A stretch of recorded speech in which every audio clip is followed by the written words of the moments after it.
y cultural en el cual se van a recorrer diferentes paisajes vecinos del norte de Marruecos.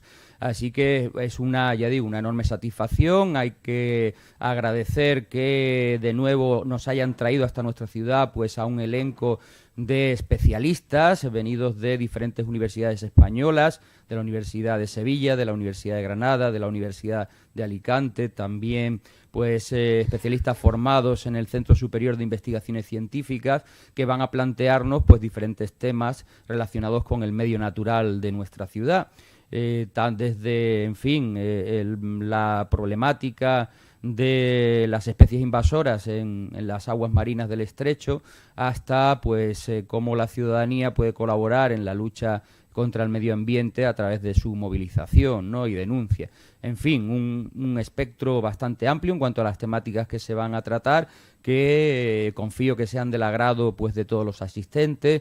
Me alegra comprobar pues la enorme concurrencia y la enorme asistencia que están teniendo estas jornadas y, en fin, de nuevo reiterar mi felicitación y, sin querer quitar ni un minuto más para ajustarnos a los tiempos que están previstos, pues damos por inauguradas estas 14ª jornadas del medio natural de Ceuta y su entorno. Muchas gracias.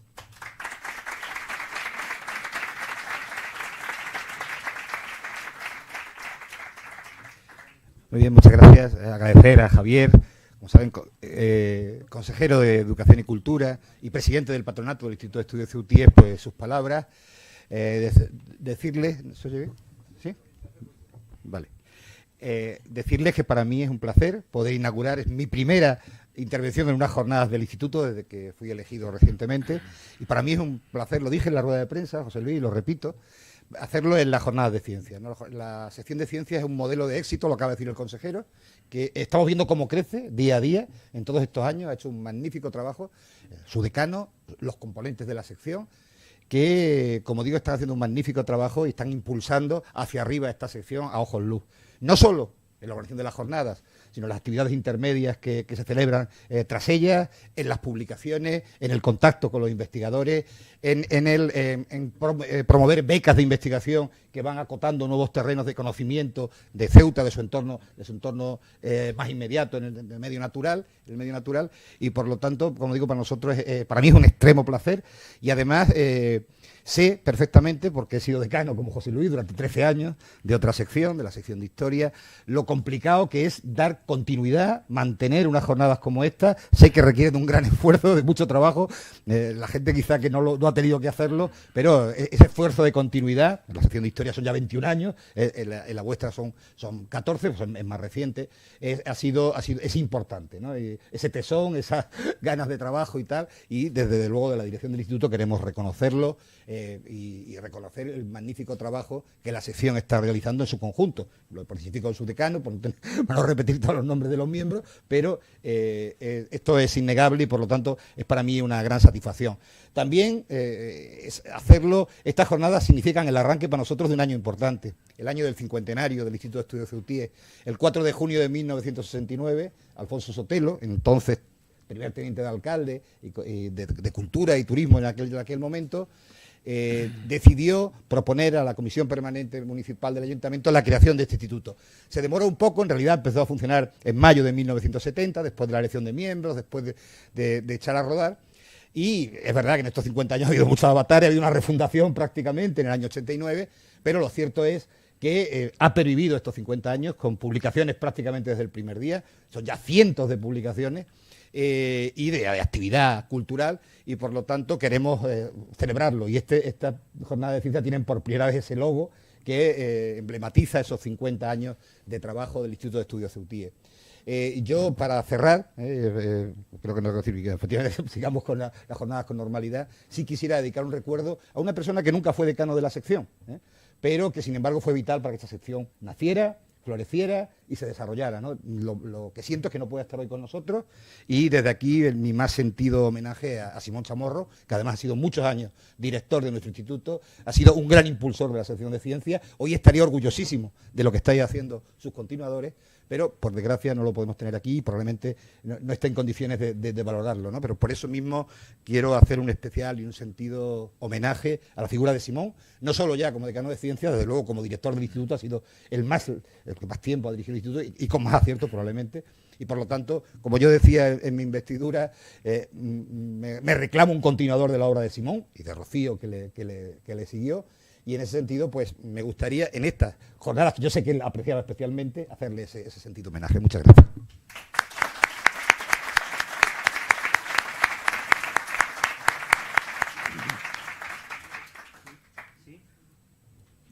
¿Sí? Ahora.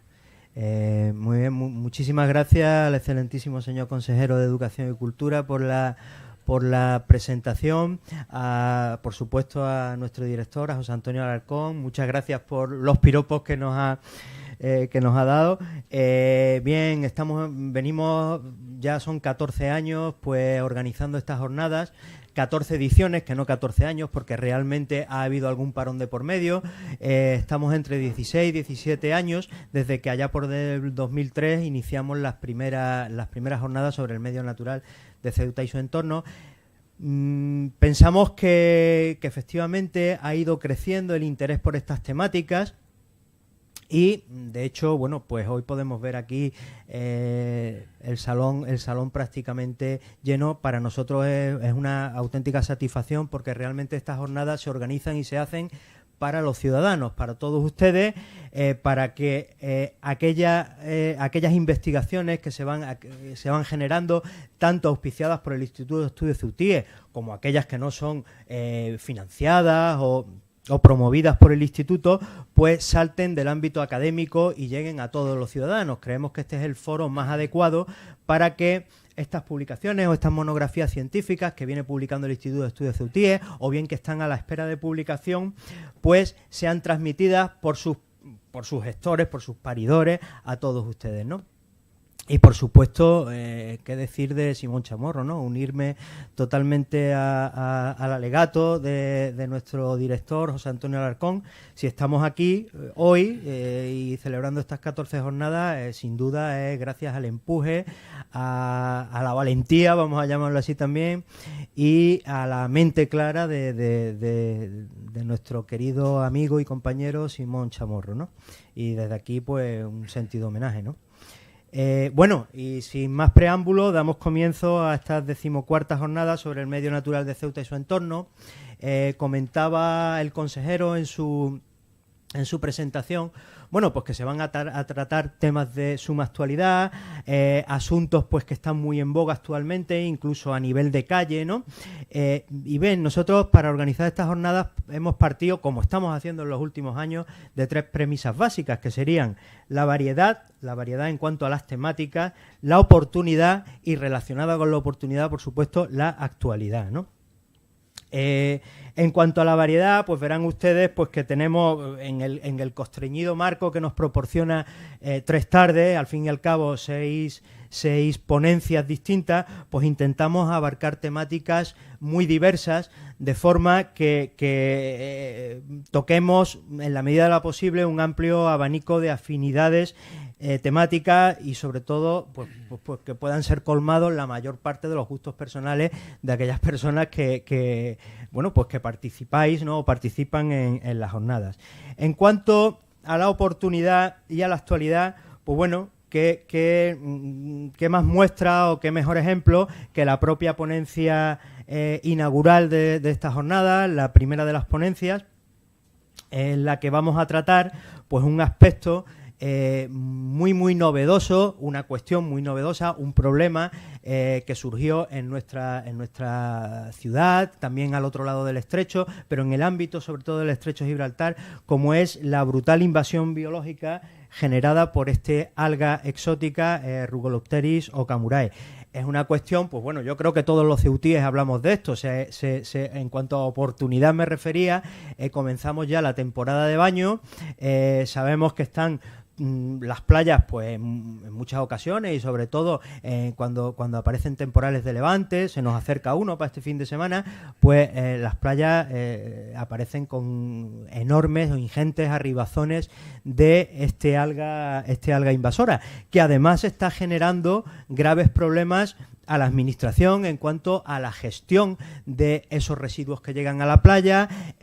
Se elevan los costes, lógicamente, y además hay problemas aparejados en cuanto a la salida de este tipo de residuos, ¿no?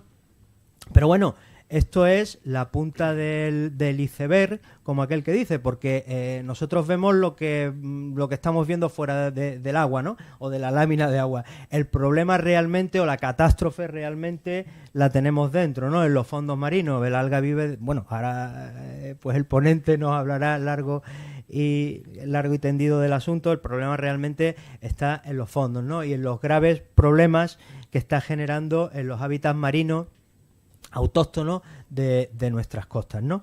Bueno, pues a este respecto, el primero de nuestros ponentes, el doctor José Carlos García Gómez y su equipo del Laboratorio de Biología Marina de la Universidad de Sevilla, pues yo diría que desde hace 3 años aproximadamente que se detectó la presencia de esta alga exótica en nuestras costas por primera vez, pues han sido notarios casi a tiempo real de la catástrofe y de la invasión, que estaban generando en nuestros valiosos e hiperdiversos ecosistemas marinos, ¿no? Y lo que sería la irrupción y la capacidad invasora de esta especie, ¿no? El Instituto de Estudios de Ceutíes ahora mismo tenemos en marcha un mínimo de 2 proyectos sobre aspectos muy concretos relacionados con esta invasión biológica, pero por supuesto hemos estimado que lo más adecuado, lo más oportuno era que uno de los mayores, si no el mayor conocedor de esta invasión biológica que tenemos en el estrecho, pues nos ofreciera una visión general de qué es lo que ha ocurrido, por qué está ocurriendo y sobre todo las perspectivas de futuro que podemos tener en base a a la todavía incipiente investigación que se está generando en este campo tan novedoso, ¿no? Decía que, bueno, pues que en cuanto al ponente, el doctor José Carlos García Gómez, pues simplemente pues, me quedaría corto si estuviera hablando 3 días de sus méritos académicos, de su currículum vitae, en fin, ustedes ya lo tienen en el folleto, en el tríptico. Él es actualmente catedrático de Biología Marina de la Universidad de Sevilla y director del Laboratorio de Biología Marina de dicha universidad. Bueno, es autor de más de 200 publicaciones en revistas de alto impacto, ha dirigido más de 20 tesis doctorales, ha realizado campañas oceanográficas pues por todos los mares del mundo prácticamente, incluida la Antártida, entre otros reconocimientos, pues es premio extraordinario de doctorado de la Universidad de Sevilla en 1985, Premio Andalucía de la Excelencia Docente de la Universidad de Sevilla, de Medio Ambiente en 1996, Premio Nacional de Medio Ambiente en el año 97, Premio a la Excelencia Docente en la Universidad de Sevilla en 2004, es miembro del Instituto de Estudios Ceutíes y yo sé que hay un reconocimiento que él le tiene gran cariño, que es el Golden Trident, ¿no? Si acaso ahora él nos lo contará con un poco más de detalle. Bueno, en definitiva, un currículum pues excepcional, ¿no? Pero bueno, yo destacaría sobre todo, y en lo que a nosotros nos toca o a Ceuta nos toca, pues sobre todo su total entrega y absoluta disposición a trabajar en todo lo que ha sido el medio marino de las costas de Ceuta, ¿no? Él empezó a investigar en Ceuta ya por el año 85, si no me equivoco, 86, una campaña que en aquellos momentos pues tuvo mucha repercusión mediática, porque era la primera vez que llegaba un equipo multidisciplinar de biólogos, de investigadores de medio marino a Ceuta y, vamos, yo todavía recuerdo, yo era un chavalito por aquellos entonces y...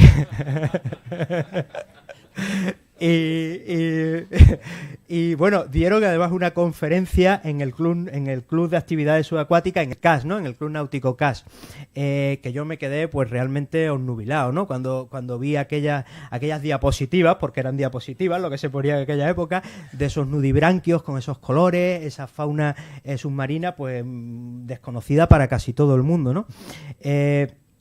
Ya digo que comenzó allá por el año 86, ha descrito numerosas especies nuevas de nuestros fondos. Me viene a la memoria ahora un nudibranquio, el Tamya ceutae, dedicado a la ciudad de Ceuta, y además ha sido un extraordinario colaborador de las administraciones ambientales, tanto de la ciudad como del Estado, aportando siempre sus valiosísimos conocimientos, su sabiduría a la resolución de problemas siempre complejos, ¿no? Ha capitaneado los equipos de investigación, el equipo de investigación que ha desarrollado varias tesis doctorales sobre esta lapa que tenemos aquí en Ceuta protegida, en peligro de extinción, que es Patella ferruginea, que seguramente ustedes conocerán por prensa, ¿no? Pero por encima de todos estos méritos académicos e investigadores del doctor García Gómez, yo destacaría sobre todo su valía, su extraordinaria calidad humana, ¿no?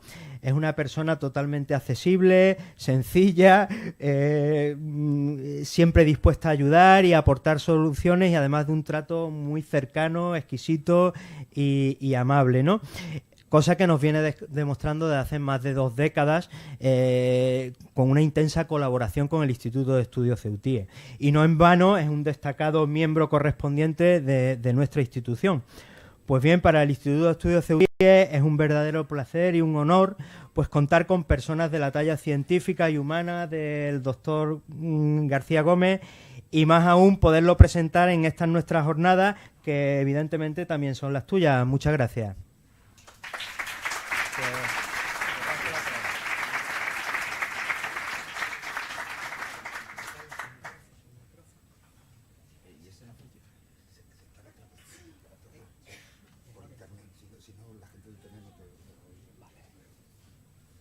Me avisáis si lo acerco mucho o lo alejo, ¿vale? Yo no sé. ¿Se me escucha bien? ¿No? ¿Se escucha bien? Me tengo que poner un poco los dos, ¿no? A ver si no. Ah, vale, estaba encendido. Bien empezamos, ¿no? Estaba encendido. Bueno, yo lo primero que tengo que decir es, y no podía ser de otra manera, que expresar mi gratitud más absoluta a la ciudad, a los amigos que yo tengo aquí, que son muchos, a las autoridades que vienen a escucharme cada vez que tengo la oportunidad de recalar en Ceuta.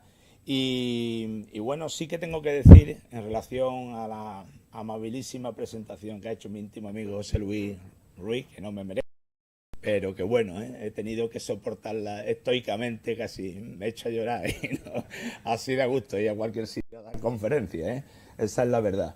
Pero sí me gustaría, antes de iniciar mi intervención, comentar que efectivamente yo recalé por primera vez en Ceuta de verdad, en el año 86. Antes había venido 1 o 2 veces, tal vez con mis padres, eran muy pequeños, de las veces que no te las cuento, de esa como paraguayo, ¿no? Como aquí, comprar el paragüita, ¿sabían o no? Sí. Y bueno, pues a mí no me impregnó la ciudad absolutamente nada. Tampoco esperaba en principio gran cosa en el año 86, porque fue un compromiso que surgió de una manera inesperada con el Museo de Ciencias Naturales de París, y me pidieron los franceses que buscara un sitio clave en el Estrecho. Habían pensado en Tarifa o en Ceuta, en los dos sitios. Yo Tarifa me la conozco muy bien, Ceuta no. Ahí ya estuve un poquito diciendo, Ceuta pues, es una oportunidad muy buena. Ellos traían una financiación muy buena para cubrir todos los costes de todos los investigadores, porque vinieron equipos noruegos, australianos, italianos. Fue una cosa impresionante, ¿no? Lo que hicimos aquí realmente con un exiguo margen, digamos, financiero. Tampoco es que hubiera mucho dinero en la financiación de una campaña tan ambiciosa, pero sí lo suficiente para que esta cubriera todas las expectativas. Además, cubrió perfectamente las expectativas del tiempo, el tiempo de aquí, porque fue un mes de mayo que no lo olvidaré en mi vida, donde todos los días pudimos bucear. No hubo ni un solo día de levante fuerte ni de poniente. Eso yo creo que ha sido la única vez. Ahí se alinearon las estrellas y claro, todo el mundo recuerda esa campaña de una manera tremenda. Pero la hicimos muy participativa, para el pueblo de Ceuta. Decidimos que por la tarde se tenían que abrir las puertas y mientras estábamos allí separando material y demás, pues los niños con sus padres pasaran por el Club Náutico CAS y vieran lo que estábamos haciendo. Para conseguir aquello tuvimos que hablar con el Club Náutico CAS, que fue lo que nosotros en una primera instancia vimos que tenía más prestaciones para colocar allí unas mesas con las lupas, los microscopios y demás. Y entonces lo dirigía Antonio Cruces. Me acuerdo que salió por una puerta, él muy grande, José Carlos, tal, ya sabía porque yo lo había escrito antes. Y él no sabía que los dos franceses que venían conmigo, uno el director del Museo de Ciencias Naturales de París, que sabían español, ¿no? Y bueno, después de contarle de qué iba la batallita, me cortan seco y me dice, pero bueno, José Carlos, vamos al grano. ¿Y los españoles qué vamos a sacar de todo esto? Yo no sabía dónde meterme. Y bueno, esa fue mi entrada triunfal en Ceuta. Luego ya me hice íntimo amigo de él y como consecuencia de ello y de que pasara pues prácticamente mucha gente, ¿no?, de Ceuta precisamente interesada por las actividades que nosotros estábamos desarrollando aquí, pues ya los puntales que siempre me han mantenido aquí, José Manuel Ávila, Paco Perejita, nuestro amigo Bavarín, que me cuesta recordar que se llama Salvador Díaz, y por supuesto los del Instituto de Estudios Ceuta, José Luis Ruiz y Javi. Es decir, amigos que los tengo ya desde hace mucho tiempo, que cada vez que me llaman, pues simplemente la única condición que le pongo es que me lo digan con tiempo, ¿no? Porque si no les puedo fallar. Y procuro no fallarles. Esa es la razón por la que desde el año 86, de una manera ya continuada, no esporádica, pues he mantenido una relación muy estrecha con Ceuta, con los ceutíes, con su gente, con mis íntimos amigos, y hasta el día de hoy, ¿no? Ha habido algún periodo así que está un poco más descolgado por razones profesionales, pero esa unión fortísima se ha mantenido de una manera increíble, de lo cual pues yo me felicito enormemente, porque la verdad es que cada vez que vengo aquí me emociono, ¿no? Bueno, dicho esto, tengo que decir que cuando me dieron la opción de elegir la conferencia, en la línea que comentaba José Luis Ruiz de los temas mediáticos que ahora mismo nos afectan, hay uno en especial que realmente no he podido eludir, porque si bien yo ya estaba muy ocupado con una serie de proyectos en curso que había que implementar y que finalmente terminar, pues como presidente de la Junta Rectora del Parque del Estrecho, que al final me ha tocado repetir por 4 años más, pues me encontré con el problema absolutamente de frente, porque ya estaba generando en la otra parte del estrecho, aquí me consta que también, pues cierta alarma social. Es decir, esto ya se estaba desbordando de una manera increíble, porque las grandes cantidades de arribazón del alga que recalan en la playa o en las playas del estrecho, pues acaban pudriéndose, producen un mal olor, provocan unos costes muy importantes a los ayuntamientos, que no tienen dinero suficiente para afrontar esas actuaciones de limpieza, que además se hacen muy reiterativas, y luego también el carácter de insalubridad ambiental. No se sabe realmente si eso puede hacer un daño a la salud o no hacerlo, porque entre otras cosas no sabemos exactamente qué tiene ese alga dentro. En cualquier caso, ya como biólogo marino no pude eludir tener que enfrentarme al tema, y precisamente la Compañía Española de Petróleo, su fundación, pues con un contacto que hice muy rápido, nos dio un primer proyecto, luego se han sumado otra serie de instituciones, se ha creado un pequeño consorcio, todavía nos falta un pequeño remanente para poder abordar los importantes costes que tiene el proyecto, porque la verdad es que lo hemos planteado a la matrícula, muy ambicioso, luego nos quedaremos a lo mejor en el notable, o a lo mejor en el aprobado. ¿Por qué? Porque toda la revisión bibliográfica previa de situaciones similares de bioinvasiones de macroalgas en el mundo no nos ofrecen una luz de esperanza clara, en el sentido de que esto es como ponerle puertas al campo. Yo le pongo puertas al campo, lo que está dentro se sale y lo que está fuera se mete. Entonces, ¿cómo controlas parcelariamente eso? ¿Cómo puedes hacer un tipo de tratamiento, que los hay, submarino, para eliminar el alga sin hacerle daño a las especies que tenemos aquí? Pues eso es un problema que va a estar ahí, y yo confío en que por otra serie de mecanismos que ya estamos detectando, en el futuro esto pueda ser controlable. Bueno, sin más preámbulo,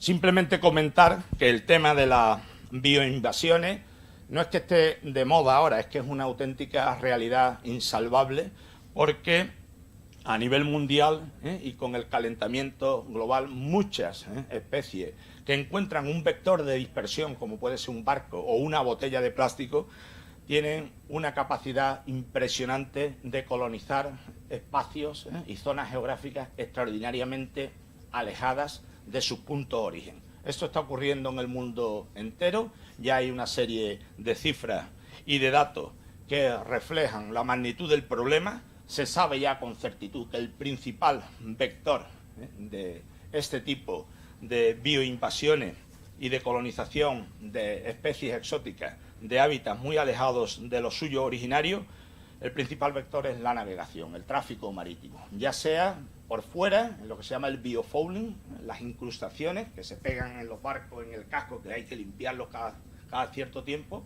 o bien en las aguas de lastre.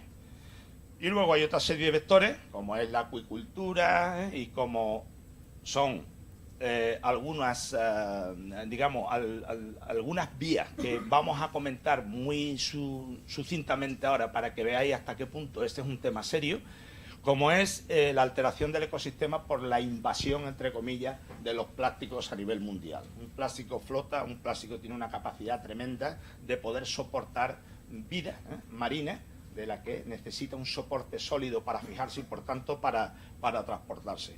Y luego, evidentemente, hay que tener en cuenta también la capacidad expansiva que tienen muchas especies por fenómenos naturales. Ahora vamos a comentar uno en especial que a mí me sorprendió mucho cuando vi los datos científicos del fenómeno.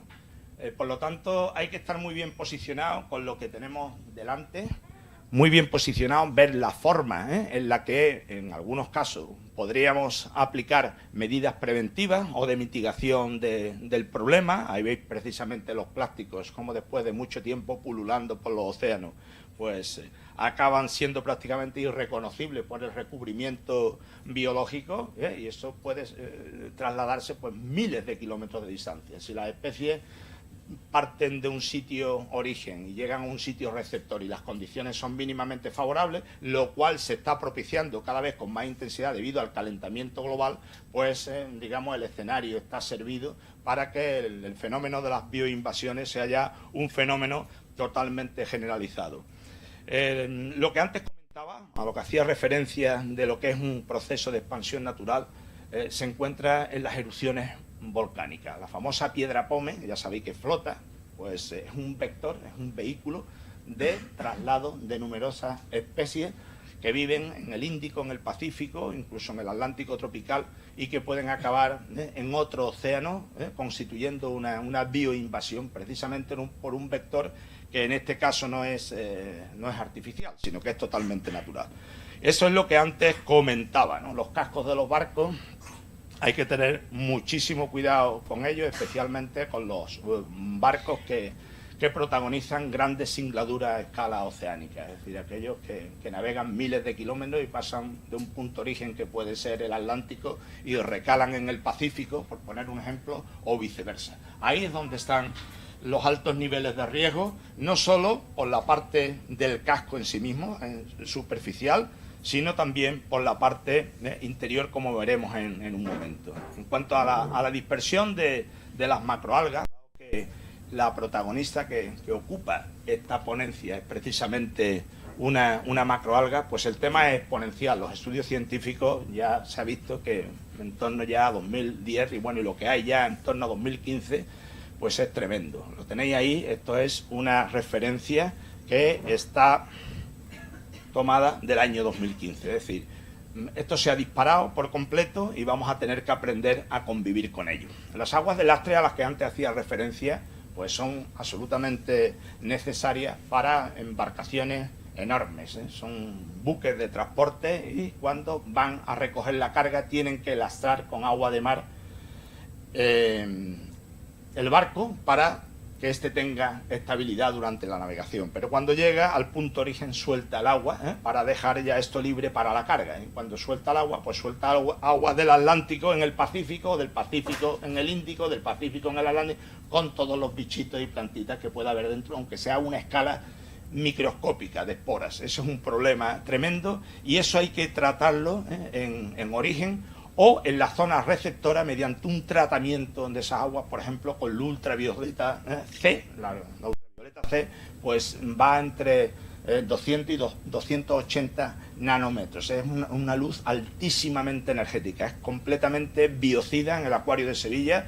Tratamos precisamente como un método antibacteriano y antimicrobiano en general todas las aguas del acuario con un pase continuo mediante zonas interlámparas que solo irradian ultravioleta C.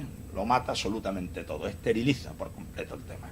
En el futuro, pues se va a ir en esa dirección, es decir, cuando un barco que venga de Asia recale en Tangermed o recale o fondee en la bahía de Algeciras, tendrá que tener un tratamiento previo de esterilización del agua antes de que esta agua se vierta a la bahía, por ejemplo, o aquí a la zona del estrecho, porque esa puede ser la forma de resolver el problema y cortarlo en gran medida, casi de cuajo, en uno de los principales vectores de dispersión y de bioinvasiones, que son precisamente las aguas de lastre, ¿no? Las principales vías de introducción las estamos comentando ahora, pero hay algunas, como esta, que a mí me llamó mucho la atención. El tsunami de Japón de 2011, pues un tsunami de ese calibre rompe en costa muchísimas estructuras, desde puentes, y eso queda al albur de las corrientes. Y bueno, cuando se ha hecho el estudio de la repercusión directa de este tsunami, pues se vio que casi 300 especies de Japón han aparecido en Oregón, en Estados Unidos, a cerca de 8.000 kilómetros de distancia. De esas la mayoría, bien es cierto, que no pueden prosperar, porque no es su ambiente exactamente, y esas especies desde un punto de vista evolutivo no son competitivas con la fauna y con la flora local. Pero algunas de ellas, como ha sucedido en el estrecho, se encuentran con que no tienen ni un herbívoro que se las coma, porque están defendidas para ello. Y luego tienen una potencialidad competitiva por colonizar el espacio que no tiene prácticamente competencia con ninguna de las floras, de las especies de la flora local o de la fauna local. Y entonces da un golpetazo de autoridad, digamos, en esa mesa ecosistémica nueva y acaba convirtiéndose no en una anecdotita de una especie del mar del Japón que de una manera tímida pues intenta flirtear con la fauna y la flora local para buscar un sitito, sino que simplemente arrasa absolutamente con todo. Es lo que ahora mismo estamos viendo en el estrecho, ese es el escenario que tenemos, esos son los crecimientos exponenciales que están medidos en el caso de las bioinvasiones últimamente, y es el tema que antes comentaba que nos debe preocupar a todos, pero que debemos aprender a convivir con él.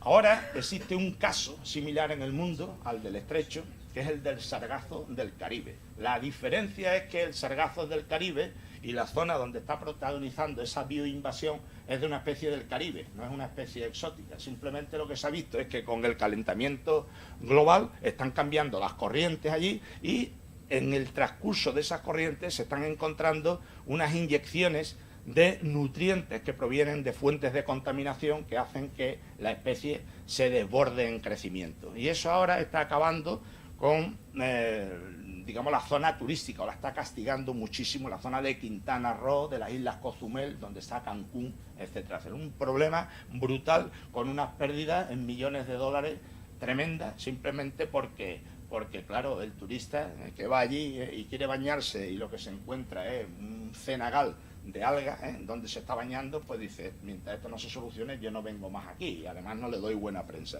Es decir, que tiene unas connotaciones de impacto económico en el ambiente turístico verdaderamente brutales. Esto lo tenemos aquí en el Guadiana. Yo estoy dirigiendo un proyecto importante sobre el estuario del Guadalquivir y estoy verdaderamente aterrado de que esa especie que proviene del Amazonas, el camalote, pues llegue al Guadalquivir. Fijaros que esto es el Guadiana y aquí no se ve el agua, nada más que se ve aquí. Está totalmente cubierta. Menos mal que el Guadiana, a diferencia del Guadalquivir, no es un río navegable. Pero ya se han gastado en torno a 32 millones de euros para erradicar el problema con fondos europeos y no lo consiguen. Es decir, las pérdidas económicas que generan las bioinvasiones son elevadísimas. muchos casos son prácticamente insoportables por la administración local, la autonómica, hay que recurrir en el caso de Europa a fondos europeos y ni por esa, porque es este caso, se ha ido completamente de las manos.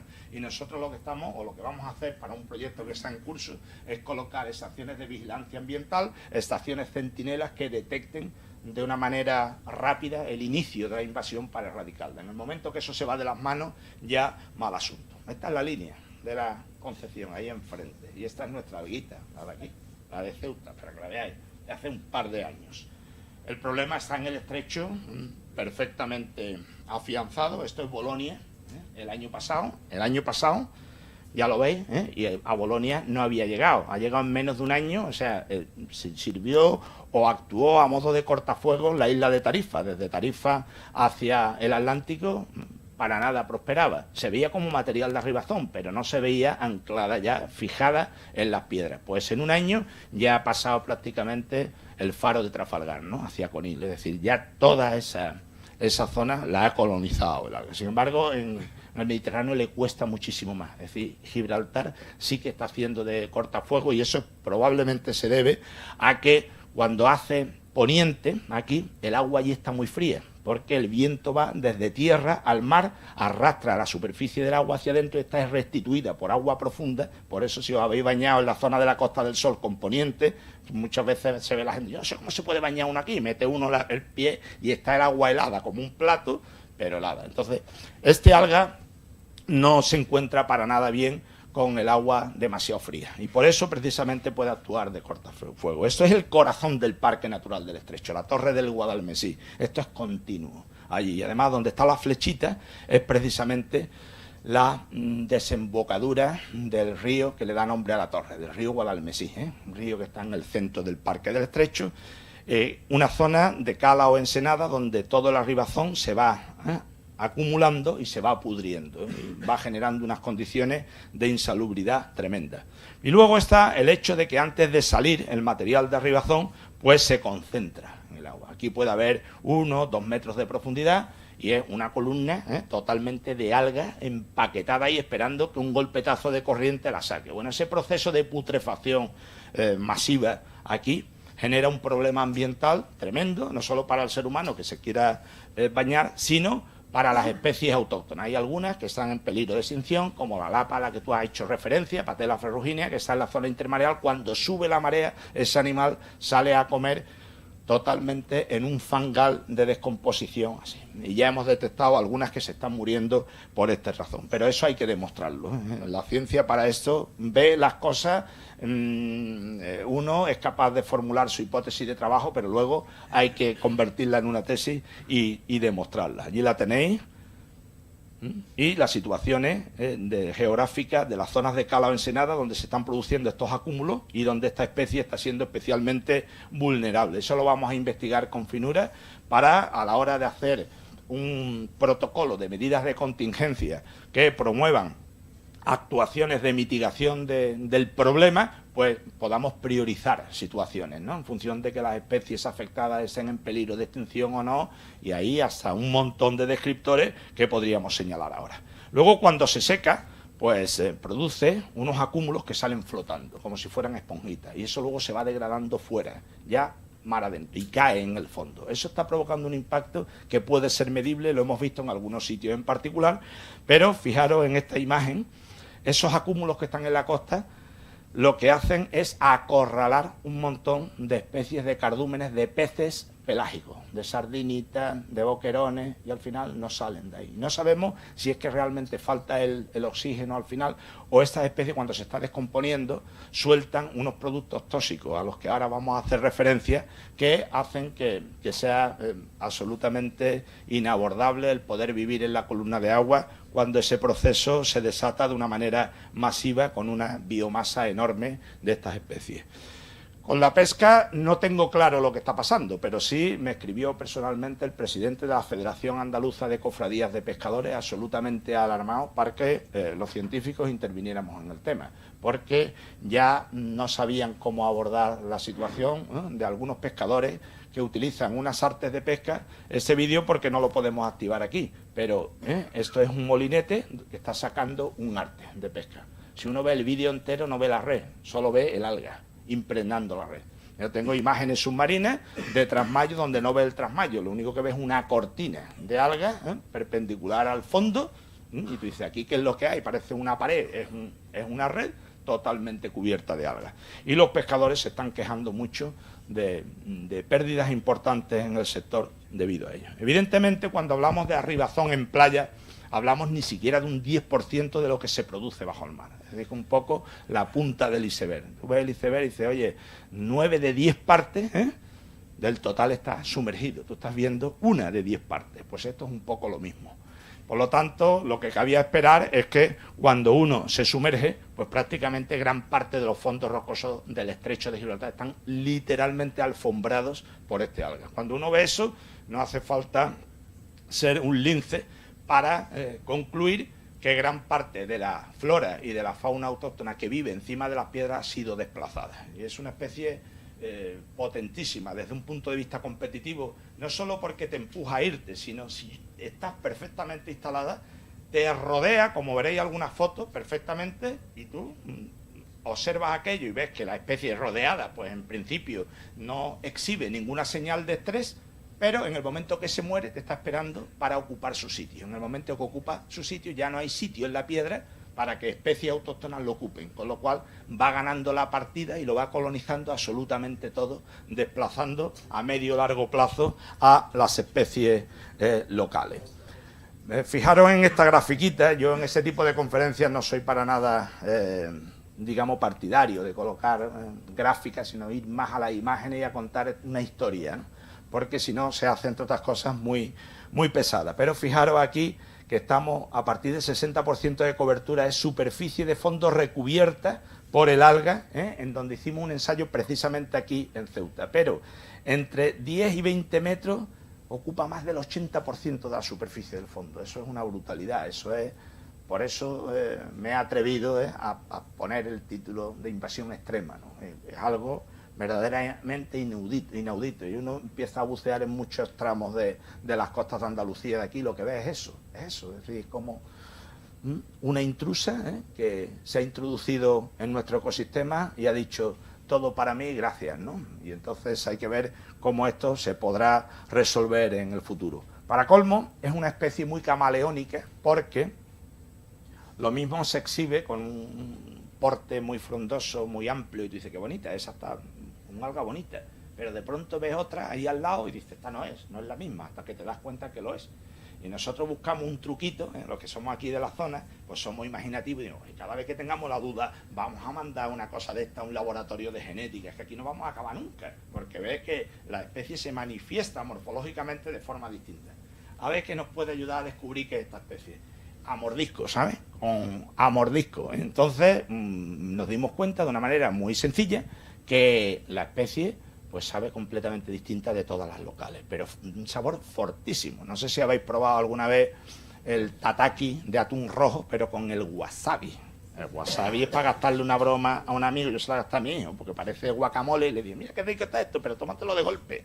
Y por poco se le incendia la boca. Pues algo parecido hace la criatura, ¿no? Y, bueno, una de las particularidades que tiene es que tiene un ciclo, como decimos los biólogos, diploaplonte, alterna una fase sexuada con otra asexuada. La asexuada, que es la que vemos aquí, es la más conflictiva, porque no le hace falta de ningún sexo para poder reproducirse, sino que ella solita dice, yo aquí esto está bien y me reproduzco sola. Aunque sean clones, réplicas genéticas idénticas, me reproduzco. Como me deje el hueco, me reproduzco. Si me deja un hueco para colocarme allí, lo hago. Yo solita, no me hace falta reproducirme convencionalmente como nosotros. Eso le ocurre a muchas algas, a esta le pasa. Ese es un problema, ¿no? En las bioinvasiones, para intentar atajarlo, y va mucho en la línea de lo que comentaba al principio de mi intervención, ¿no? De ponerle puertas al campo. ¿Cómo se controla eso? Y luego, las especies locales, hay una serie de ellas que son muy parecidas, ¿eh? Tenemos la duda de si aquí se están generando situaciones de hibridación o no. Eso se va a saber, lo vamos a saber con estudios genéticos. Ya es imposible totalmente que podamos llegar más lejos.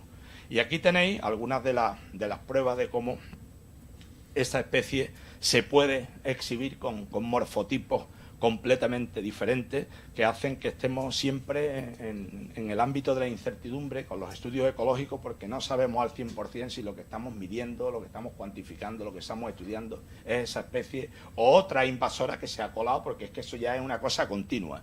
Y ahora sí tenemos una estrategia básica.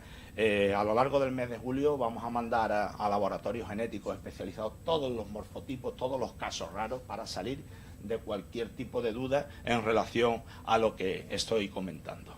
Bueno, tenemos un alga que lo primero que debemos saber es que puede aportar, por aquello de que si no podemos controlarla, por lo menos si el material de arribazón pues tiene sustancias para que en determinadas industrias se interesen por este tipo de algas, pues perfecto, ¿no? De hecho, en la Facultad de Química de la Universidad de Sevilla hay un grupo muy bueno, experto en la obtención de biodiesel de algas, y están trabajando con ese alga. La Facultad de Farmacia y de Medicina, con nosotros, va a trabajar ya en la caracterización y aislamiento de terpenoides. Los terpenoides son un grupo químico que se encuentran con muchísimas especies en el mundo de las algas pardas. Las algas pardas es donde está la nuestra. Y bueno, si profundizáis un poco sobre el tema, son prácticamente las joyas de la corona en farmacología y en biomedicina. Son antiinflamatorios, antitumorales, antifúngicos, que significa antihongo, antibacterianos, son citotóxicos, que tienen unas propiedades verdaderamente brutales. Hay muchas especies químicas, por lo tanto hay grupos de expertos en el mundo, de bioquímicos, especialmente ya, pues eso, especializados en la caracterización y aislamiento de estas sustancias, que luego, si se le ve la punta, intentan sintetizarlas artificialmente y patentarlas. Ese es el juego un poco que hay ahora con el mundo de los medicamentos y de la farmacología y de la biomedicina. Estamos ya en eso, estamos en esa fase, no sin antes decir que los japoneses, como proviene de allí, ya descubrieron 2 diterpenoides muy potentes, el espatano y el secoespatano, y un sesquiterpenoide que están ahí, ¿no? Son metabolitos secundarios, los primarios son fundamentales para la vida. Los secundarios, muchas especies lo utilizan de forma adicional, por ejemplo, para defenderse de depredadores. Una sustancia tóxica que tú la desarrollas, la tienes dentro, la puedes tomar del medio, de manera que si viene un organismo a comerte, pues dices, tú estás malísimo, ¿no? Es lo que antes he dicho antes y no te como. Pero tiene ese interés en farmacología y en biomedicina. Es decir, lo que sí sabemos ya es que tienen una serie de metabolitos secundarios que en parte justifican que sea prácticamente un alga incomestible. Por lo tanto, esa vía de salida, ¿no?, hacia el mundo de la alimentación, ahora que está tan de moda el tema de los chefs, ¿no?, first quality, que te hacen con un alga exótica el plato más suculento del mundo al módico precio de no sé cuántos euros, pues tengo yo mis dudas de que esas prestaciones pueda tener la criatura, ¿no? Esta es, en definitiva, la que hemos estado viendo antes para introduciros en algo que nos ha sorprendido, y es que un alga, como planta que es en cierto modo, pues necesita de la luz. Al necesitar de la luz, pues uno dice, hombre, pues está en los enclaves suficientemente iluminados, a poca profundidad y demás. Pues no, esta es capaz de introducirse en las zonas muy umbrías, donde están los corales, donde ninguna de las especies locales de algas es capaz de prosperar, porque no hay luz suficientemente activa para el desarrollo del proceso de la fotosíntesis, y ahí se está creando un problema que sí que no esperábamos. Luego, uno de los focos de introducción más importantes de las especies exóticas que puedan ser potencialmente invasoras son los puertos. Mañana nuestra querida Macarena, que se formó en nuestro departamento allí en Sevilla, va a dar una ponencia específica sobre el tema. Pero yo quise ver las prestaciones que tenía esta especie en los puertos. Impresionante. Está en los diques exteriores de abrigo, en la zona exterior, en la interior, en las zonas de transición.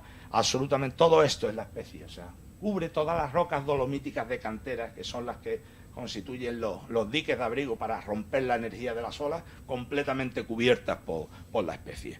Sobre esto podría lógicamente comentar muchas singularidades de temas que nos están dando pistas de cómo poder descubrir verdaderamente las fortalezas y las debilidades de esa especie para ver cómo se le puede atacar en un futuro para minimizar el impacto. y verdaderamente nos hemos quedado sorprendidos de la plasticidad adaptativa tan impresionante que tiene. Se coloca absolutamente encima de todo, en todos lados, pero sin compasión, ¿no? Veréis aquí algunos casos que a mí me llamaron poderosamente la atención. Si aquí hay buceadores, cuando habéis encontrado con la cubierta de una rueda de camión o de coche, pues eso es un caucho que es muy anti-fouling, es decir, eso no le gusta a ningún bicho marino colocarse, y se ven todas las plantitas al lado y la rueda diáfana sin que se coloque. Pues esta se coloca también. ¿Le gusta? ¿Es que le gusta? Es que es una algamasoca totalmente, va a por todo. Y en las zonas de máxima energía, de las piedras en el fondo, donde no se coloca otra, pues se coloca también. En las redes, estas son retales de redes que te encuentras en el fondo, que yo las he desencriptado un poco, precisamente para poder hacer la foto y que se viera de qué estaba hablando, ¿no? La distribución de la especie ya lo tenéis aquí, donde hay arribazón o no. Esto ya se ha quedado anticuado, porque ya hemos visto que ha rebasado la zona de Trafalgar. Pero aquí y aquí, es una bioinvasión en toda regla, en la línea que estamos comentando ahora. ¿Qué está pasando aquí? Ahora, es que se ha colado una diapositiva que ya la he puesto antes. Antes de ir ya a entrar en la última fase de la exposición, comentaros simplemente que el medio marino, al ser el mar un medio en torno a 1000 veces más denso que el aire, pues tiene la particularidad de no ser visto desde arriba. Nosotros somos entidades biológicas terrestres, no marinas. Entonces hay que tener especial sensibilidad con el mar, porque podemos estar bañándonos con el agua en el ombligo y ahí puede estar aconteciendo una catástrofe ecológica y no somos capaces de advertirlo. ¿Por qué? Porque podemos pasar de esta situación a esta sin darnos cuenta y además ser irreversible. Los biólogos marinos estamos muy metidos en ese tema. Los casos extremos del blanco y el negro son obvios de identificar, no así la gama de grises intermedia. Ahí es donde está el reto para el biólogo marino, que es capaz de detectar con prontitud que se está produciendo un problema verdaderamente tremendo. En este sentido, simplemente comentar que hay catástrofes ecológicas que cambian el sentido totalmente de lo que es la red ecosistémica de una zona concreta del mundo, al nivel de cambiar totalmente la apariencia, por ejemplo, por la erupción de un volcán. Esto, si queréis, luego os comento por qué. ¿Por qué digo esto? Porque es tan sutil todo lo que pasa en el mar, que esta ilustración lo recoge perfectamente, parece que es exactamente lo mismo. Pero aquí nosotros podemos hacer un estudio finísimo de la calidad de agua, incluso de los organismos que están en el fondo, y al final, después de un tiempo observando esta pradera que llega hasta los 20 metros, llega un día que lo que hacemos es verla hasta los 15, es decir, entre 15 y 20 metros ha desaparecido. ¿Y eso qué quiere decir? Pues que ha habido ahí una componente de turbiedad del agua que no hemos detectado, que ha hecho que ya a partir de 15 metros esto no puede hacer fotosíntesis. Y entonces cuando le seguimos esa pista nos damos cuenta cuál es el factor de contaminación y de alteración que ha aparecido o ha devenido absolutamente encriptado en todos los análisis anteriores. Y en definitiva, con este tipo de dibujitos, lo que quiero haceros ver es que pasamos de esta situación a esta en muchos casos, de esta situación a esta otra. Afortunadamente, en las actuaciones de restauración ambiental, esto puede ser reversible también, y lo hemos visto en algunos lados. Por eso hay que saber detectarlo a tiempo y entrar en esta historia. Y voy entrando ya en la parte final de la exposición, porque desde primera hora, cuando vimos que hay organismos que viven en el fondo marino encima de una piedra y que ellos solitos son extraordinariamente sensibles a cambios ambientales y se mueren en el momento que, por ejemplo, la temperatura sube, y se mueren porque no tienen capacidad de huida ni de desplazamiento. Imaginar un mejillón, si se le pone feo el tema, no puede salir, no tiene patita para salir corriendo y escaparse de allí. O soporta el nuevo cambio o se muere. Hay muchísimas especies extraordinariamente sensibles que nos pueden servir de chivatos, ¿no?, de vigilantes ambientales submarinos para interpretar qué es lo que está sucediendo con el cambio climático. Nosotros hemos puesto a punto una metodología muy sencilla, simplemente de cuadrículas, que se colocan en el fondo, son cuadrículas fijas sobre sensores ambientales que nosotros previamente hemos identificado como tales. Y sabemos que si eso cambia un día, por ejemplo, por la intrusión de una especie invasora como la que nos ocupa, eso nos lo va a detectar. Así ha ocurrido, y para que tengáis una idea del tema cómo va, esas cuadrículas se monitorizan en el tiempo, se tratan de una forma muy fina para ver si hay cambios en la superficie y en las coberturas, especialmente de las especies sensibles que nosotros estamos monitorizando. Lo hacemos en un tiempo 1 al tiempo n, lo podemos hacer de manera continuada. Aquí en Ceuta vamos a colocar estaciones centinela también, como las que tenemos allí, dentro de lo que es la estación marina que estamos gestionando en la ciudad y que está en el puerto. Y esto al final nos lleva a un examen secuencial de las mismas fotos, exactamente. Eso es una información potentísima, porque está haciéndote ver si el sistema está o no cambiando y a qué puede deberse.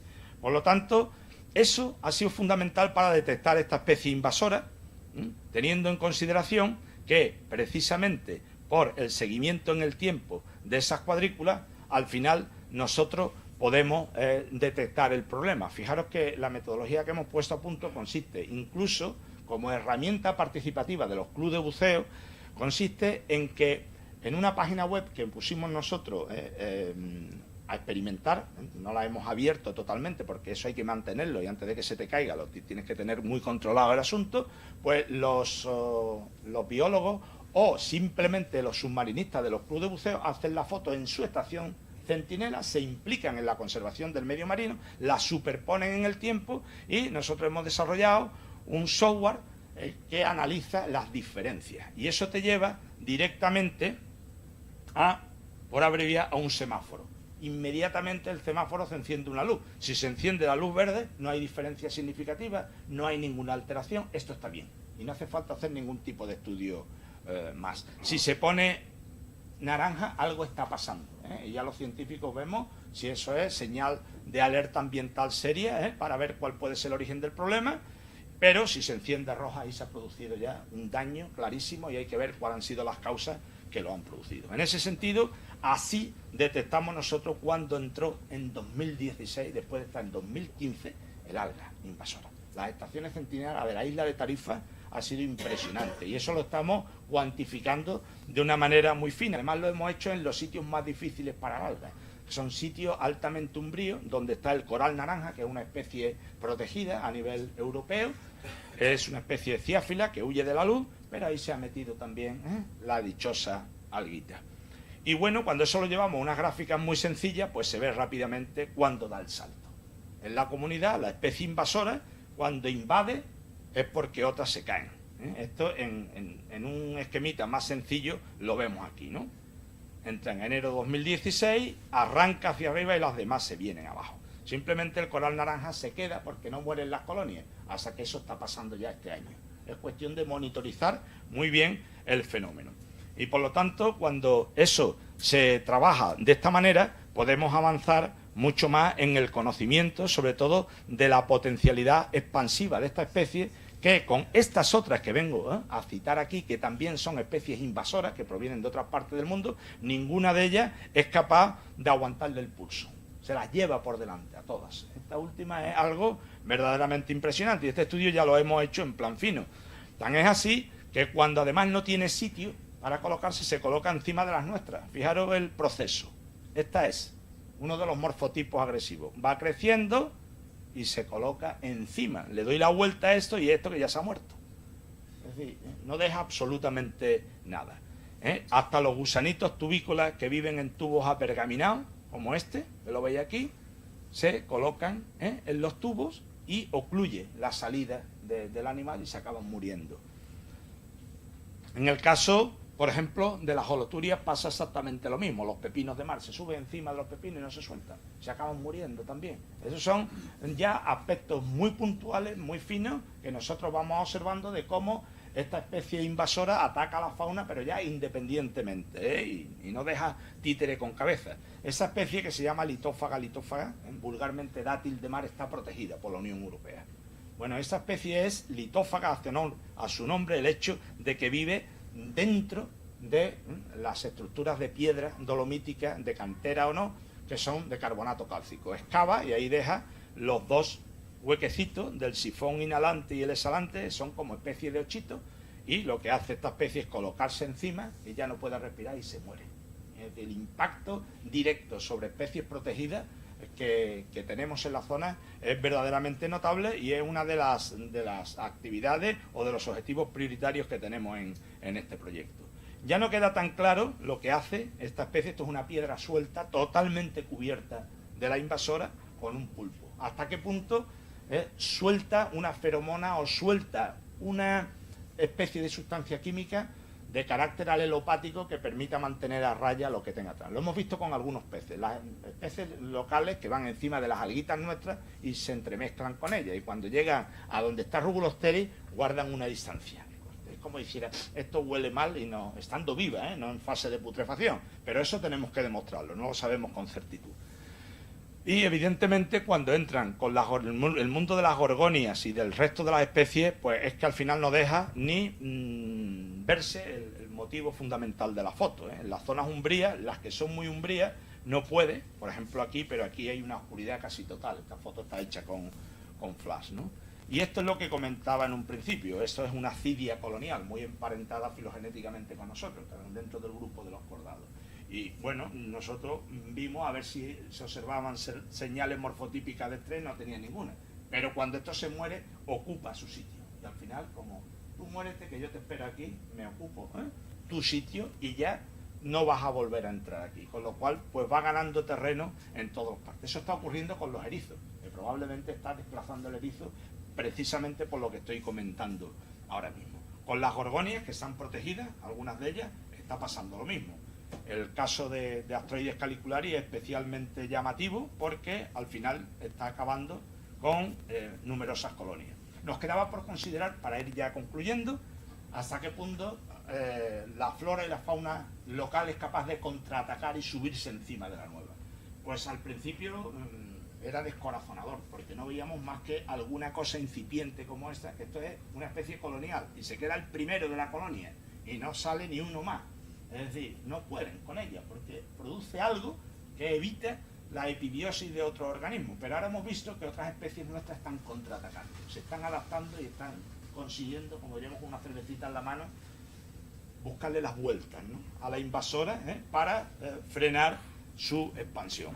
Con los erizos, que se están perdiendo muchos de ellos, y allí hay una auténtica alarma social en este sentido, machacando al alga invasora la pérdida. Yo no tengo eso tan claro, entre otras cosas, porque muchos de ellos se la colocan de sombrero simplemente para encriptarse, y la hemos visto y no les pasa absolutamente nada. Otra cosa es que cuando hagamos los estudios genéticos de los análisis estomacales, veamos que los tóxicos que tiene este alga acaban matando el erizo. Pero lo que sí hemos visto es que desplaza al erizo por la técnica que antes comentaba. Se ponen al lado, espera que se muera. Un erizo de los nuestros, el Paracentrotus lívido, puede vivir entre 9 y 13 años. Es mucho tiempo, pero al final se acaba muriendo. Deja el hueco y si el alga está esperando su momento, ya ahí no va a entrar otro erizo.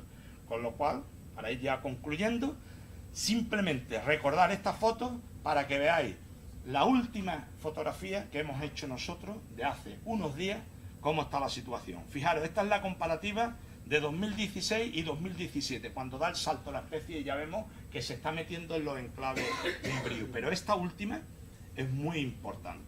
Esta es de hace unos días, en la estación Centinela. Aquí, cuando la especie en 2016 prácticamente dejaba ver todas las colonias son las mismas cuadrículas, en cada columna son las mismas cuadrículas, fotografiadas en distintos años. Aquí ya el alga invasora ocupa más del 80% de la cobertura y gran parte de estas colonias han muerto.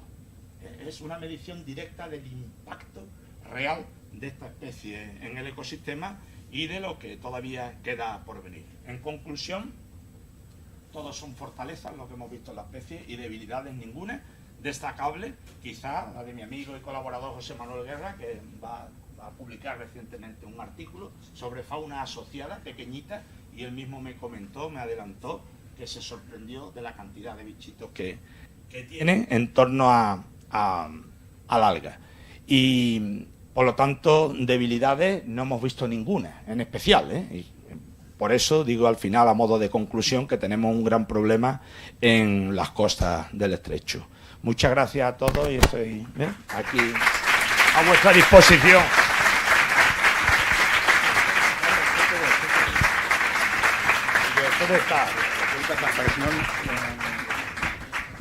Sí, Sí, muy bien, pues muchísimas gracias, José Carlos. Me ha parecido extraordinaria tu presentación, tu ponencia, y yo creo que nos ha quedado a todos muy claro la magnitud del problema que se nos presenta y sobre todo la rapidez con la que está avanzando el problema a todos los niveles, ¿no? Vamos a abrir ahora un turno de preguntas. Antes de abrir el turno de preguntas, quisiera comentar una cuestión que se me ha olvidado anteriormente, un poco cuando estaba presentando a José Carlos. En cuanto terminemos este turno de preguntas, pasaré de forma breve a explicar la excursión, y una vez que explique la excursión, estará Pilar del instituto fuera realizando ya las inscripciones para la excursión. Contaré brevemente en qué consiste la excursión este año y, bueno, en fin, los costes que va a tener aparejados, ¿no? Abrimos el turno de preguntas, agradeciéndote, José Carlos, tu excelente exposición, y además, lo digo siempre que lo veo esto, ¿no? Detrás de la exposición además hay aparte por supuesto de la cantidad de datos, la cantidad de información que habéis estado manejando y que habéis estado levantando, también tus excelentes dotes docentes, ¿no? Que ya comenté que había recibido un premio a la excelencia docente, ¿no? De la Universidad de Sevilla, y eso es evidente. Bueno, abrimos el turno de preguntas, si hay alguna cuestión. Javier, por aquí primero. Esperamos un momento a que pasen el micrófono. ¿Tienes encendido el...? Sí, buenas tardes. Bueno, pues más que una pregunta va a ser un agradecimiento, un lamento y dos preguntas. Agradecimiento, darte la enhorabuena por la ponencia, por lo amena que ha sido. El lamento, pues por lamento inútil ya, pero bueno, parece que por lo que has expuesto está en vía de solución, que es la falta de comprensión hacia esos sistemas de alerta temprana que son necesarios para realmente poder paliar o evitar este tipo de problemas. Cuando ya nos hemos dado cuenta, pues ya el problema lo tenemos, es muy grande y ya lo tenemos encima. Y cuando uno intenta comunicar o demostrar la utilidad de una estación centinela, bueno, pues si no hay ningún problema, ¿para qué vamos a hacer una inversión o vamos a mantener unos costes en algo que no nos da ninguna repercusión, ¿no? De momento. Pero claro, cuando están ahí y se detecta, ese es el aprovechamiento. Es como el seguro de casa, ¿no? Parece que no sirve para nada hasta que tenemos una desgracia y entonces sí que nos lamentamos si no tenemos ese seguro.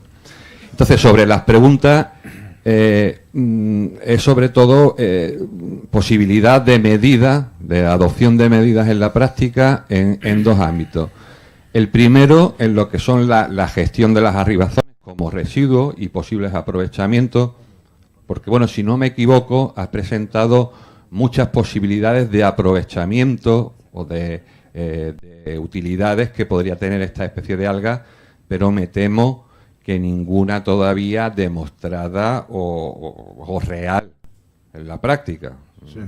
Me gustaría, además, focalizar eso para que no pensemos que lo podemos aprovechar esos residuos. De momento, hasta donde yo llego, creo que no existe, ¿no?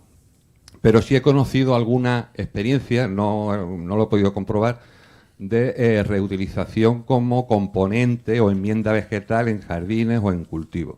Entonces, esa primera pregunta es posibilidades reales para mañana, bueno, si no para mañana, para pasado mañana, de reutilizar estos residuos y rebajar los costes de la gestión, ¿no? Rebajarlos algo. Y luego la segunda pregunta, que a mi parecer el problema, porque la gestión, bueno, puede costar más o menos, causa unas molestias, pero bueno, se puede asumir y al final se puede realizar, pero el problema o el efecto grave es precisamente el efecto ecológico, ¿no? El impacto negativo sobre los hábitats y las especies, ¿no? Que eso sí que, si se llega a un punto, es posible que llegue a un punto de no retorno, ¿no? Un efecto ya irreversible. Entonces, en este sentido, para evitar o erradicar esta especie, ¿encuentras viable en este momento algún tipo de medida, de arranque, no sé, de recolección, al menos en determinadas zonas, para, por lo menos, darle un respiro, ¿no?, a esos hábitats y a esas especies? Bueno, ¿se me escucha? ¿Se escucha? Bueno, estamos trabajando en varios frentes. Y te cuento porque estamos trabajando de verdad en esta especie con intensidad desde hace relativamente muy poco tiempo, porque cuando hemos tenido los primeros recursos. Y el artículo que os envié venía simplemente de que motu propio, pues entré de lleno con unos colaboradores a hacer una exploración preliminar de las potencialidades de la especie, que es lo que se recoge en el artículo que tenéis. Pero la financiación la tenemos ya ahora para empezar a trabajar en serio. Por eso hemos abierto esos frentes con los farmacólogos, con los expertos en biodiesel, la atención de biodiesel. Se están desarrollando experiencias de fertilización, de utilizarla como fertilizante, como material de compostaje. Los primeros resultados que me dan de los servicios de jardinería del Ayuntamiento de Algeciras es que no es muy buena como fertilizante. No sé si eso coincide con lo que tenéis. Hay una empresa, que Algas Tarifa, que se ha atrevido a hacer ya un primer cosmético y lo han sacado. Y se está moviendo todo en torno, pero hace falta algo que requiera de mucha biomasa para que la empresa que se interesa en eso se encargue de limpiar las playas y eso no le cueste a los ayuntamientos, porque los costes son verdaderamente inasumibles ahora mismo para los ayuntamientos locales, entre otras razones porque limpia y al momento está igual, ¿no? Se hizo una prueba con la autoridad portuaria de la Bahía de Algeciras en la zona de San García, que es una zona no desafectada por el puerto, forma una especie de cala o ensenada, se llenó de aquello, pagaron 18.000 euros por la limpieza, y yo eso lo vi. Y al momento, en el primer temporal de levante que hubo, que fue prácticamente a las 2 semanas, ya estaba todo exactamente igual, como 18.000 euros. La autoridad portuaria de la Bahía de Algeciras tiene poderío económico, no es el ayuntamiento de La Línea, o si me apuras también el de Tarifa o el de Algeciras. Si esto sigue en ese plan, pues no sé cómo se va a afrontar ese tema, porque además, como yo voy continuamente por la zona, pues veo también esa alarma social que se ha creado en la gente que habitualmente va a veranear por la zona y ya se lo plantea, ¿no? Porque dices que me encuentro la playa hecha una porquería, un olor horroroso, tampoco sé si esto es tóxico, si me va a producir algún tipo de ulceración, y hay ahí un componente de incertidumbre total en el momento actual, ¿eh? Entonces yo estoy haciendo lo que buenamente puedo ante un problema de una dimensión extraordinaria, donde ya tenía que haber intervenido no solo la administración autonómica, sino la nacional y la europea, ¿no? Para poner los medios suficientes para generar una serie de equipos de investigación que afronten toda esta serie de objetivos en el menor tiempo posible y le den salida en la línea que tú apuntas, ¿no? Ahora mismo nosotros le estamos viendo la oreja, ¿no?, al lobo, en el sentido de lo que está pasando, que es verdaderamente impresionante, pero yo sospecho que, por lo menos por nuestra aportación, hasta que podamos tomar decisiones y dejar un protocolo de actuación encima de la mesa, vamos a tardar por lo menos un par de años seguro, ¿no? Y en relación a una pregunta muy directa, en el sentido del impacto ecosistémico, yo sí ya estoy priorizando los lugares de zonas umbrías altamente sensibles desde el punto de vista ambiental, donde están los corales, donde está la diversidad mayor, que es donde se pueden implicar los clubes de buceo, de la misma manera que se organizan las jornadas de fondos limpios y demás, pero ya ad hoc, en sitios muy concretos, para erradicar la especie manualmente, cosa que se puede hacer. Yo he hecho algún ensayo, y teniendo en consideración que nosotros, dentro del programa de investigación que estamos desarrollando, vamos a hacer un estudio muy fino de cómo crece y cuánto crece la especie a lo largo del año. ¿Por qué? Porque si detectamos que cuanto menos crece, que es lo previsible, es en invierno, ese es el momento de cogerla,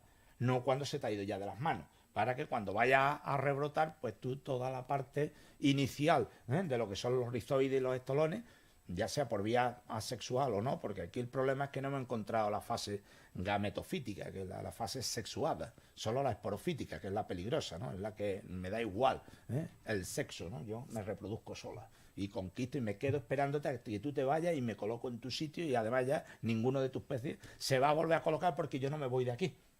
Porque aunque parezca que es una especie anual, por la cantidad de arribazón que suelta, deja una parte antes allí, como diciendo, yo suelto parte para vuelvo a crecer rápidamente. No deja, digamos, una oportunidad a la biota local para decir, en este momento del año yo tengo que soltarme y volver a recolonizar, sino que deja ahí su semillita para que cuando me vaya yo sigo estando ahí. Es decir, yo he conquistado eso y de aquí no me muevo, ¿no?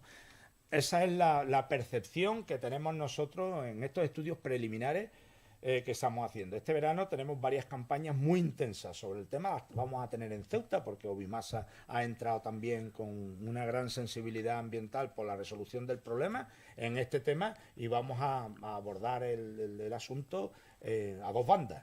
Y espero que en un tiempo más o menos razonable podamos por lo menos desarrollar un protocolo provisional de actuación que al menos mitigue el problema. Entre tanto, la fauna y la flora local contraataca, que ya lo estamos viendo, como he comentado. Y es lo que más esperanza tengo porque todas las situaciones precedentes de casos de bioinvasiones, al final se ha llegado a una situación nueva de equilibrio en la que han puesto coto a tanto desmán las especies locales, pero han necesitado de tiempo.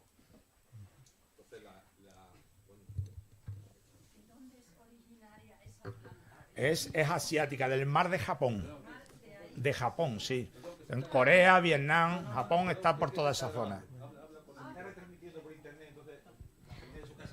La pregunta mía es de dónde es, o sea, originaria esa planta o sí, no sé cómo del mar de llamarla. Japón, ¿eh? El Es mar de asiática, Japón, de zonas templadas de allí. O sea, la zona de Corea, Vietnam. Y ahí, en esa zona, ¿cómo está ahí el mar? ¿Cómo convive ahí o ha convivido esa planta ahí? ¿Igual de agresiva o...? Sí, pensamos que ha venido... Porque, ¿qué deja de vivir esa alga? No sé. Claro, el tema es que tiene lo que nosotros hemos visto es que cuando se ha desatado la invasión aquí, ha coincidido con el pico de temperatura más alto en la historia de las aguas costeras de Andalucía, que fue en julio de 2015. Se alcanzó 23,19 grados. Eso fue un pico en julio, ¿eh? Nunca se dio esa cifra. Y fue ahí y entonces cuando hicimos la revisión en el mar de Japón, es precisamente la temperatura óptima, prácticamente entre 20 y 25 grados para la reproducción, coincidiendo exactamente. Entonces basta que la fase, digamos, asexual, ¿no? La esporofítica haya venido en las aguas del lastre de un barco que se haya soltado en la bahía de Girán-Tangermet para que ya se hayan alineado las estrellas. Una temperatura maravillosa y un alga que potencialmente está muy defendida con estas sustancias químicas. Si las especies locales no son capaces de frenar ese crecimiento, pues está servida la bioinvasión, que es lo que ha pasado. Sí, yo creo que un poco también lo que preguntaba la señora era en su zona originaria, sí. ¿qué ocurre? Entendemos que bueno, pues que es una especie... El equilibrio, claro, allí ha pasado lo que va a pasar aquí en el futuro. Y es que como es originaria de allí, cuando una especie surge en un ecosistema, va triunfando en ese ecosistema en la medida que las demás te dejen, por decirlo de una manera muy sencilla. Y entonces, desde la base, desde el arranque de lo que se llama la sucesión ecológica, el proceso de formación del ecosistema en general, pues hay un equilibrio muy duro. Eso es como una jungla, es una guerra biológica brutal donde cada uno va encontrando su sitito, y cada uno se respeta en mayor o menor grado. Y además, si allí quiso flirtear como aquí, en el sentido de todo para mí, porque aquí nadie me come, en el sitio de origen de una planta de ese tipo siempre surgen, no los depredadores, porque es una alga, pero sí los herbívoros. Peces que se la comen, que son capaces de neutralizar las toxinas, y allí en el mar de Japón los tienen, aquí no. Aquí ha cogido a todo el mundo con lo que yo dije, esto es una porquería, ¿no? Pues los peces lo mismo, yo los veo que se acercan, es que ni siquiera se atreven a morder, sino hacen así como diciendo, porque no tienen brazos los peces, yo salté ahí y me voy. Es una exageración, pero para que se me entienda por dónde van los tiros. Por ejemplo, los estudios de bioinvasiones de la Caulerpa racemosa en el Mediterráneo empezaron un poco así, no de una manera tan violenta como en este caso. Y ya se ha demostrado que hay especies de espáridos, los sargos nuestros, las doradas, que se han acostumbrado a comer los productos tóxicos, los metabolitos secundarios, que hacen que sean sean algas muy defendidas. Y entonces se ve que ya al principio no podían, vomitaban. y ahora ya lo asimilan perfectamente, es cuestión de tiempo. Dice, oye, esto al principio lo pruebas y vomitas por hacer una salada. Luego dice, hombre, esto pasa no con está el para whisky. vomitar. Y luego dice, oye, pues hasta está bueno. Eso hay gente hasta que, está bueno esto. ¿sí? gente que la Y pasa ahí con es el cuando- whisky también. Mira, solo una aclaración rápida. Entonces, la respuesta a las dos preguntas es que no. Para mañana ahora mismo no hay ninguna medida. Para nada. Y una respuesta de sí o no, a 20-30 metros, que es donde ocupa esos porcentajes tan altos de cobertura, ¿realmente sería viable una erradicación manual mediante buceadores? Hombre, en zonas iluminadas no, porque eso son cantidades inmensas. Puede ser un acto de buena voluntad, eso no se va a ninguna. He contactado con una empresa, que eso no te lo he dicho antes, de algicidas, de Pégate el expertos micrófono en sustancias químicas que de una manera absolutamente finalista y directa pueden matar determinado tipo de algas. Pero es lo de las puertas en el campo, que antes decía. Como tú eso lo haces aquí, por muy bien que parcele el tema, y tú controlas que ese algicida no mate a las algas nuestras. Yo eso no confío en nada. Es que ni siquiera lo vamos a intentar mientras a mí ese equipo de trabajo no me demuestre que merecería la pena el ensayo. No confío nada en eso. Son cosas extraordinariamente peligrosas que al final pues no van a traer un buen resultado, ¿no? Pero bueno, algo saldrá para mitigar el problema. Yo confío en eso. Si no, esto es ganas de hacer tonto y de comprometerse y porque de liarse. en esto que comentas, además incluso puedes estar acabando con un potencial aliado, ¿no? Visto la capacidad de respuesta que ya algunas especies autóctonas parece que están atisbando, ¿no? Sí. Yo me he sorprendido en un año, ¿eh? Hay una que también es invasora, entró en el Mediterráneo en 1925, proveniente de Nueva Zelanda, se llama Paragosis armata, y esa, bueno, entró como exótica y al final constituye un horizonte muy concreto, no compite con otras, es muy moderadita y tiene su fauna y su rollito y no molesta, es exótica pero no es invasora. Y esta ha cogido y se ha colocado encima, pero en un año la otra ha dicho, ¿a dónde vas tú, no? Sí, sí. Y ha reaccionado y se coloca encima de la invasora. Y yo la veo y le veo los puntos de aclaramiento de la superficie, una alga parda, y tiene los pigmentos porque ya no le llega la luz. Le suelta los rizoides, se coloca encima hasta que se carga a la invasora. Entonces, es un contraataque en el intervalo de tiempo de un año tremendo de una planta, de un alga que ya es local, está integrada perfectamente, aunque sea de origen invasor, y que está contraatacando de manera muy, muy eficaz, ¿no? A esta bioinvasión tan virulenta que he explicado hoy a lo largo de la intervención. Había una pregunta allí detrás también, sí. Muy buenas. Primero, gracias al Instituto por ofrecer la jornada y gracias a José Carlos, que siempre es un placer escucharle. Y yo creo que ha salido un tema muy interesante con el tema de utilizar los recursos, ¿no?, que este alga provee, porque nosotros tenemos una legislación de especies invasoras que está hecha para las invasiones en tierra, que son las primeras que se han estudiado, están más estudiadas. Entonces tiene lógica que cuando hay un pez invasor en un río, él por sí solo no puede ir a otro río, tienes que llevarlo porque hay un interés comercial o algo así. Entonces yo creo que la legislación está prohibido comerciar con especies invasoras. Este no es el caso todavía porque todavía no se ha declarado invasora. Creo que está en proceso, ¿no?, de declararse oficialmente. Sí. Entonces, en el momento en el que se declare invasora, claro, en el mar, esas fronteras que ocurren en tierra, como son de un río a otro o cruzar una montaña, que no pueden hacerlo sin ayuda, como había explicado José Carlos, son más barreras físicas, ¿no?, como la temperatura, etcétera. Entonces, bueno, quisiera saber cuáles son las posibilidades de intentar modificar esa ley o darle un uso en el futuro, porque hay una diapositiva que es muy explicativa que se ve que puede tener muchísimos usos, ¿no?, toda esta biomasa. ¿Pero te refieres a modificar la ley para que cuanto antes sea declarada invasora?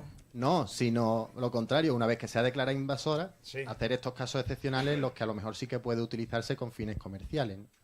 Porque sí. En el momento en el que se declare... Sí, la ley siempre a ese nivel es potencialmente modificable, ¿eh? Lo que pasa es que te piden un proyecto donde tienes que argumentarlo muy bien. A mí ese aspecto no me preocupa. Me preocupa, por ejemplo, me enviaron fotografías el otro día en la zona de límite de provincia entre Cádiz y Málaga, donde está la última subpoblación de Posidonia oceánica del Mediterráneo, la que está más próxima al Atlántico. La tenemos fotografía de eso. Pues salió ahí una cantidad enorme de arribazón de este alga. No sabemos si es por las corrientes que viene de la zona del estrecho o porque ya se ha instalado allí, en las praderas de fanerógamas marinas, para que me entendáis. Las fanerógamas marinas son plantas con flores, son dependientes, o sea, derivadas de plantas terrestres, tienen raíz, tallo y hoja, a diferencia de un alga, ¿no? La planta terrestre nuestra tiene una raíz para afianzarse y para coger el agua y los nutrientes. El alga no. El alga tiene un rizoide, que es una especie de raíz, para simplemente fijarse. Toma todos los nutrientes y el agua a través de lo que es el talo, ¿no? Es una de las grandes diferencias entre las plantas terrestres y las algas marinas, concretamente. Pero estas a las que me estoy refiriendo son joyas evolutivas. No hay ni 50 especies en el mundo. Y el último bastión, cerca del Atlántico, está allí. Pues ya tenemos esta, estoy deseando de ahora en julio alguna campaña expresamente para dimensionar el alcance del impacto en esa joyita evolutiva que tenemos ahí, ¿no? En el límite de provincia. Yo creo un poco porque también comentabas el asunto de los aspectos, el aspecto normativo del Real Decreto sobre especies exóticas y la Ley 42/2007, la que da pie a este Real Decreto. Te referías al caso de que en el momento en que se declarase como especie invasora no se podría hacer un uso comercial de la planta. Efectivamente, solo recoge la actual normativa en materia de especies exóticas invasoras. Y la verdad que es que ha supuesto un problema importante con otras especies invasoras en el territorio nacional, como ha sido, por ejemplo, el cangrejo de río, la trucha arcoíris, la percasol, etcétera, ¿no? Una serie de especies que además tenían una cantidad de población importante. Por ejemplo, en las marismas del Guadalquivir, con el cangrejo de río, había un problema social importante, ¿no? Al declararse invasor, se prohíbe pues la comercialización y la captura, ¿no? Por parte de digamos, un uso comercial o en este caso pesquero, ¿no? De esa especie. ¿Qué ocurre? Que bueno, que el que hizo la ley hizo la trampa, ¿no? A continuación, poco después, pues se aprobaron una serie de medidas, otro Real Decreto que modificó esa normativa y hizo una serie de excepciones, porque además ocurre, o como puede ocurrir con este alga, ya veremos cuál es el devenir de este alga, ¿no? Ocurre que es que las administraciones legislan de esa manera, pero después no ponen los recursos para que esa legislación se cumpla, en tanto en cuanto a acabar con el cangrejo de río. Hoy por hoy en España y concretamente en la desembocadura del Guadalquivir, en las marismas de Doñana, porque nos entendamos, pues es una utopía. Es una utopía, porque es brutal la invasión. Llevamos decenas y decenas de años con ella y es imposible, ¿no? Entonces, la única forma de realmente tener mantenidas o contenidas esas poblaciones dentro de unos límites no asumibles, pero mucho menos que si no se hiciera una explotación casi industrial de ellas, pues es vía pesca y recurso pesquero. Eso es así. No sé yo qué ocurriría en el caso de este alga, pero evidentemente si se le busca una solución comercial, por llamarlo de alguna forma, pues posiblemente habría que estudiar la excepción, ¿no? Evidentemente ya con la experiencia que hay con este tipo de especies y además las broncas parlamentarias que han llevado aparejadas, pues yo creo que este tipo de situaciones se estudiarán y se sopesarán mucho y muy tranquilamente antes de plasmarse en una norma, ¿no? Sí, había... El caso del cangrejo del río es paradigmático de lo que Claro. yo he comentado. Como haya necesidad de darle la vuelta a la norma de buscar, se le da, porque eso además produce 100 millones de euros al año en las cooperativas. Claro. Es un recurso económico y bueno, como va a dejar a las criaturas ahora en el paro si es una especie invasora, por mucho que la norma se haya, digamos, establecido de una manera muy estricta, al final le han dado la vuelta. Una pregunta más y rápida, porque es que vamos ya muy mal de tiempo, ¿vale?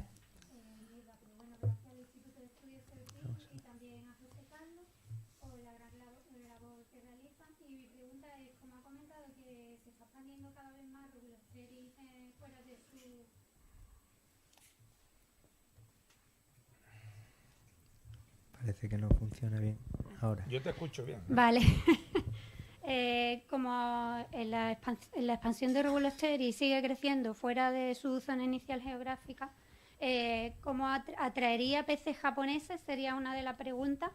¿Y cómo influiría también la contaminación en la evolución de Regulosteri en nuestras costas?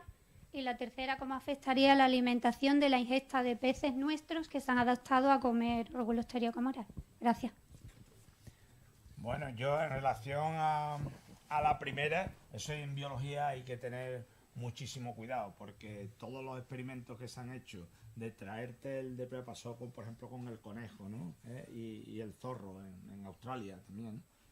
Traen el conejo, se constituyen plagas y se nos llevamos el zorro, porque allí, claro, no tenía ningún depredador, y ahora llega el zorro, llega a Australia, y dice aquí. Pero perdona, José Carlos, sí, que te interrumpa, me refería no a traer nosotros el pez de Japón, sino que ese pez se vea atraído al ver la gran zona que tiene. Que pudiera venir sí, voluntariamente. Que pudiera voluntariamente venir Sí, especies japonesas aquí. Eso puede ocurrir perfectamente en las aguas de lastre. Claro, y afectaría. Haya sido y vengan unos cuantos y entren y dicen, hombre, si aquí tenemos la colega y además por todos lados que comemos allí, y entonces tenemos la plaga 2, ¿no? La 1 ya estaba y ahora viene la 2. Eso podría ser, claro. Vale, con invertebrados igual, mucho más viable que con peces, ¿no? Invertebrados herbívoros que son capaces de neutralizar esos metabolitos secundarios que los tiene en Japón. Esos son más fáciles todavía de venir en el biofouling o en las aguas de lastre. Vale. La otra era cómo influye la contaminación en el crecimiento o expansión de Regulosterio camorae.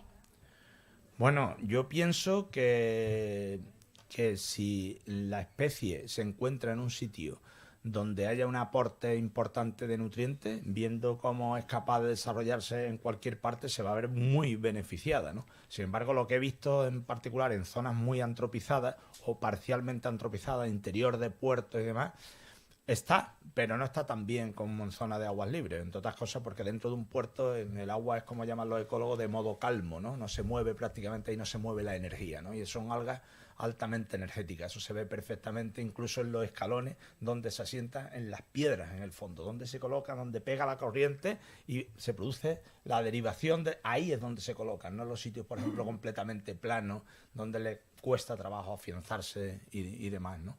Y eso estaría por ver, ¿no? Yo en julio voy a hacer una exploración en sitios ya antropizados, pero donde hay una cierta aportación de nutrientes cerca de emisarios de aguas residuales de origen urbano, de sospechoso tratamiento en las depuradoras, y vamos a intentar ver si se beneficia o no ahí, ¿no? Y el tema del plástico, perdón, cree que por también favor, una puede cosa muy elevar la rápida. Es que hemos temperatura dicho del una agua. pregunta y iban tres ya. Vale. ¿Vale? La última. Bien, por favor, muy rápido. ¿El tema del plástico cree que eleva la temperatura del agua haciendo idónea el agua para Regulosteria? El tema de plástico no entendí. La contaminación de plásticos, por ejemplo, sí. Aparte de otros contaminantes, ¿cree que eleva la temperatura del agua como para que el alga se encuentre más agua? No, yo creo que eso todavía es un campo. Los plásticos están por todos lados, sobre todo los microplásticos, los nanoplásticos, que eso no los vemos al bañarnos, ¿no? Y no sabemos hasta qué punto puede contribuir en la superficie del agua, que es donde más se encuentra, a subir la temperatura. Pero ahí se están haciendo una serie de estudios ahora muy, muy modernos y el tiempo dirá, pero yo personalmente, pero es una intuición y es una opinión, ¿no? Creo que de momento eso no está afectando de una manera sustancialmente importante al fenómeno, y menos en el estrecho, que es una cosa fascinante. Yo, y por último, simplemente que sepáis que este alga se detectó ya en el Mediterráneo por primera vez en la laguna de Tau, en el Golfo de Marsella, ¿no? Eso es un autor que se llama Verlac, en 2009 lo describió, y además dijo que se introdujo allí precisamente con el cultivo de la ostra japonesa, pero en invierno la temperatura allí es muy baja, y esa temperatura sí que nos dio la idea de que efectivamente esa temperatura baja es un cortafuegos. Entonces, allí ¿por qué no se ha constituido en plaga en esa zona y aquí sí? Pero que claro, cuando tú ves aquí la evolución de la temperatura, dices, esto es un traje de chaqueta ambiental fabuloso que se ha encontrado la especie. El tema es si ha venido desde el Golfo de Marsella, porque no se ha quedado para nada en ningún tramo intermedio de la costa, toda la costa española, o ha venido por las aguas del Lastre de un buque de procedencia asiática que ha deslastrado aquí en la bahía de Algeciras o en Tangermed, ¿no? Eso lo tenemos como incógnita. Pero bueno, ya por lo menos le vamos estrechando el cerco y vamos sabiendo más, ¿no? de las exigencias de la especie y por dónde van los tiros. Muy bien, pues muchísimas gracias, José Carlos. Agradecerte tu ponencia, ha sido extraordinaria. A todos los asistentes de la ciudad de Ceuta por invitarme.